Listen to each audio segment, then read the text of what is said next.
दोस्तों, ये कितने अफसोस की बात है कि आजकल उस बॉलीवुड को गालियां दी जा रही हैं जिसने हिंदी सिनेमा को पृथ्वीराज कपूर, के.एल. सहगल, सोहराब मोदी, मोतीलाल, राज कपूर, दिलीप कुमार, देवानंद, बलराज साहनी, धर्मेंद्र, मनोज कुमार, राजेश खन्ना, अमिताभ बच्चन जैसे सुपरस्टार और अमिया चक्रवर्ती, नितिन बोस, महबूब खान, के आसिफ, राज कपूर, बी.आर. चोपड़ा, बिमल राय, सुभाष घाई, Manmohan Desai, Manoj Kumar and many more directors दिए हैं और नरगिस मधुबाला, कामनी कौशल, मीना कुमारी, विजंती माला और शर्मिला टैगोर जैसी खूबसूरत और टैलेंटेड हीरोइन दी हैं। वो बॉलीवुड जिसने अनिल विश्वास, नौशाद, शंकर जयकिशन, कल्याण जी आनंद जी, लक्ष्मीकांत प्यारेलाल, रवि, ओ.पी. नैयर, जतिन ललित, नदीम श्रवण जैसे सुरीले म्यूज़िक डायरेक्टर दिए हैं। वो बॉलीवुड जिसने साउथ की फिल्म इंडस्ट्री को उंगली पकड़कर चलना सिखाया। आज कुछ नाम नहाद so called film critics south की फिल्मों की तारीफ में ज़मीन आसमान मिलाए जा रहे हैं और बॉलीवुड को कोस रहे। जब तक हिंदी सिनेमा पर दिलीप कुमार, राज कपूर, देवानंद, धर्मेंद्र, शम्मी कपूर, राजेश खन्ना, अमिताभ बच्चन का राज था, तब तक तो ठीक ठाक था। फिर छिछोरे एक्टरों की फिल्मों में एंट्री शुरू हुई, तब से ये खराबी पैदा होना शुरू हुई। पहले के एक्टर, प्रोड्यूसर अपने काम को इबादत का दर्जा देते थे। नए आने वाले एक्टर सिर्फ पैसा कमाने आए हैं। इनका एक ही टारगेट है, पैसा कमाओ, अय्याशियाँ करो।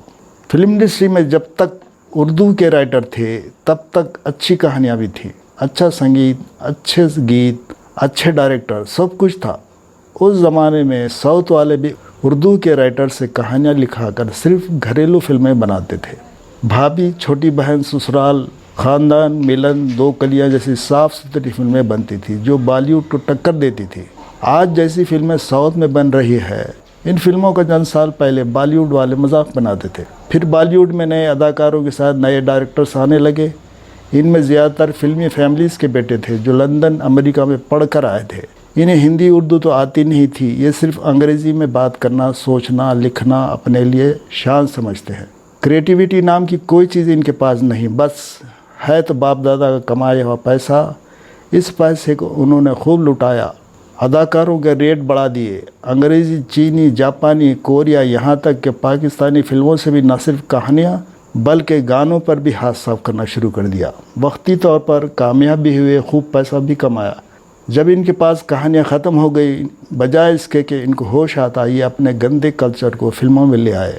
फिल्मों में किसिंग सीन, बेड सीन की भरमार में ये हॉलीवुड से भी आगे निकल गए। इन्होंने नौजवानों में शराब और शबाब को इतना प्रमोट किया कि आज एक 14 साल का बच्चा भी सेक्स और शराब का रसिया है। उधर दूसरी तरफ साउथ की फिल्में टेक्निक में बॉलीवुड से बहुत आगे निकल गए। अब घरेलू फिल्मों का दौर ख़त्म हुआ और वहाँ एक से एक अच्छी कहानियों पर फिल्में बनाई गई। फिर कॉमेडी में भी ये बॉलीवुड से बहुत आगे निकल गया, लेकिन इन्होंने अपने कल्चर को नहीं छोड़ा। गांव की सादा ज़िंदगी, एक दूसरे से मिलजुल कर रहना, जॉइंट फैमिली में रहना, अपना लिबास, सब कुछ उन्होंने अडॉप्ट किया। इनकी हीरोइनें साड़ी पहनती हैं और वो बॉलीवुड की पिचकी भी नंगी हीरोइन से लाख दर्जे खूबसूरत लगती है। लेकिन जब साउथ में साफ़ सुथरी फिल्मों का दौर चल रहा था, तब बॉलीवुड वाले अपनी फिल्मों में नंगापन दिखा रहे थे। इनकी हीरोइन कहीं से भी हिंदुस्तानी नहीं लगती। नंगे नाच, आइटम सॉन्ग में बॉलीवुड अपनी तारीख ही भूलता गया। जब इन्हें कहानियाँ नहीं मिली तो रीमेक के नाम पर साउथ से कॉमेडी फिल्मों को बनाते रहे। तब तक तो ठीक था, लेकिन इसके बाद साउथ की मार धाड़ फिल्मों का रीमेक करना शुरू कर दिया, जिसका बॉलीवुड वाले पहले मजाक उड़ाते थे। वही फिल्में हूबहू नकल करने लगे और यही फिल्में जब खूब चलने लगी तो इनका जहन दिवालिया होता गया। साउथ की फिल्मों में, खासकर तेलुगु फिल्मों में जो मार धाड़ दिखाया जाता, इसे देखकर पहले लोग हंसते थे, लेकिन जब हिंदी में डब किया जाने लगा तो यूपी, बिहार, मध्य प्रदेश की हिंदी पट्टी में इन फिल्मों को बहुत पसंद किया जाने लगा। इन फिल्मों में हीरो सिर्फ हाथ घुमाता है तो 7-8 गुंडे हवा में उड़ जाते हैं। हीरो लात मारकर बस को उड़ा देता है। हीरो घोड़े को उल्टा कर ट्रालर के नीचे से घोड़े समेत निकल जाता है। हीरो साइकिल मोटर को उछाल कर फिर हाथ में कैच करता है। शेर के सामने जब हीरो मुंह खोलकर ढालता है तो बेचारा शेर शर्मिंदा होकर दुम दबाकर भाग जाता है। इस किस्म के बेशुमार बिना सर पैर के सीन इन फिल्मों में होते हैं। साउथ की फिल्मों का हीरो हमेशा लोफर होता है और वो 2-3 दोस्तों के साथ लड़कियों के साथ छेड़छाड़ करता है। हीरोइन से ज़बरदस्ती मोहब्बत करना, हीरोइन के माँ बाप को धमकी देना, इस किस्म के सीन हर फिल्म में होते हैं। वो माँ बाप समेत ख़ानदान के हर फ़र्द से बदतमीज़ी करता है। और मज़े की बात है कि हीरोइन भी 1-2 सीन के बाद इसी हीरो से मोहब्बत करने लगती है, जबकि आम हालात में अगर कोई लड़का ऐसी हरकत करे तो इसकी पिटाई लड़कियां चप्पलों से करती हैं। तेलुगु से कुछ बेहतर तमिल फिल्में होती है क्योंकि इनमें कुछ स्टोरी तो होती है, बाकी सब वही होता है जो तेलुगु फिल्मों में होता है। तमिल फिल्में पुलिस पर बहुत बनती है, जिसमें पुलिस को ऐसे बताया जाता है जैसे दुनिया की सबसे बहादुर और शरीफ पुलिस सिर्फ इंडिया में होती है। अब इनमें कर्नाटक की कन्नड़ फिल्मों ने एक नया ट्रेंड आया है। हीरो नहायत गंदा होता है, बाल बड़े बड़े, जिनमें लगता है कि कई दिन से कंघी भी नहीं की गई और जुएं उड़ रही है। दाढ़ी इंतहाई गलीज़ होती है, जो आपने हाल ही में फिल्म KGF और पुष्पा में देखा होगा। इसमें कोई शक नहीं कि बाहुबली एक टेक्निकल अच्छी फिल्म थी जिसको लोगों ने पसंद किया। इसकी तरह और भी फिल्में बनी मगर ज़्यादा कामयाब नहीं रही, मगर प्रोपेगेंडा किया जा रहा है कि इन फिल्मों ने हज़ारों करोड़ का बिजनेस किया। जबकि इन फिल्मों के शो देखने आप थिएटर में जाएं तो सारी सीटें खाली मिलेंगी। मजाक तो यह है कि अभी हाल ही एक फ़िल्म जो रिलीज़ हुई है उसके बारे में ये प्रोपेगेंडा किया जा रहा है कि वो 3,300 करोड़ का बिज़नेस की है। इस तरह फेक बिज़नेस दिखाकर प्रोड्यूसरों को लूटा जा रहा है और क्रिटिक भी इन फिल्मों को 5 स्टार दे रहे हैं। इन तेलुगु फिल्मों की वजह से यूपी बिहार के छोटे शहरों में जहां भोजपुरी फिल्में अच्छी खासी कमाई कर लेती थी, वहां साउथ की फिल्मों ने इन भोजपुरी फिल्मों का सफाया कर दिया है। भोजपुरी फिल्मों को छिचोरी फिल्में कहा जाता था। अब वही छिचोरापन साउथ की फिल्मों में मज़े ले लेकर देखा जा रहा है। हाल ही में एक गाने को खूब प्रमोट किया गया, वो गाना था सामे।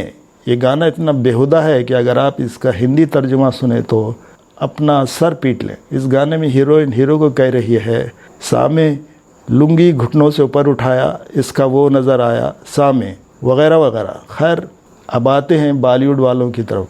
अब बॉलीवुड वालों के पास ना दिमाग बचा है ना कोई स्टोरी। इनकी कुछ समझ में नहीं आ रहा है कि क्या बनाएं। इनकी सोच फिल्मों में नंगेपन तक महदूद होकर रह गई है, जिसकी वजह से अब वो OTT प्लेटफार्म की तरफ खिसकते जा रहे हैं, क्योंकि OTT प्लेटफार्म पर नंगापन खुलेआम दिखाया जा रहा है। बाज़ फिल्में तो ऐसी बन रही हैं जो कि पोर्न फिल्मों को भी मात कर रही है। फिर कुछ डायरेक्टर रोहित शेट्टी जैसे सिर्फ साउथ की फिल्मों के रीमेक पर टिके हुए हैं। बॉलीवुड के खानों पर हिंदू मुस्लिम करने वालों ने बैन कर दिया है। वो बॉलीवुड पर नशा करने वाले लोगों का ठप्पा लगा दिया है। तो अब ऐसे लग रहा है सब ने मिलकर बॉलीवुड का जनाजा निकालने की तैयारी कर ली है और साउथ की इन अनलॉजिक फिल्मों के लिए मैदान खुला छोड़ दिया है। अब कश्मीर फाइल जैसी फिल्में ही बनेंगी और मुग़ल आज़म, शोले, दिल वाले दुल्हनिया ले जाएंगे, हम आपके हैं कौन जैसी फिल्मों को भुला दिया जाएगा। अलविदा बॉलीवुड। वीडियो के बारे में कमेंट ज़रूर करें। Thank you.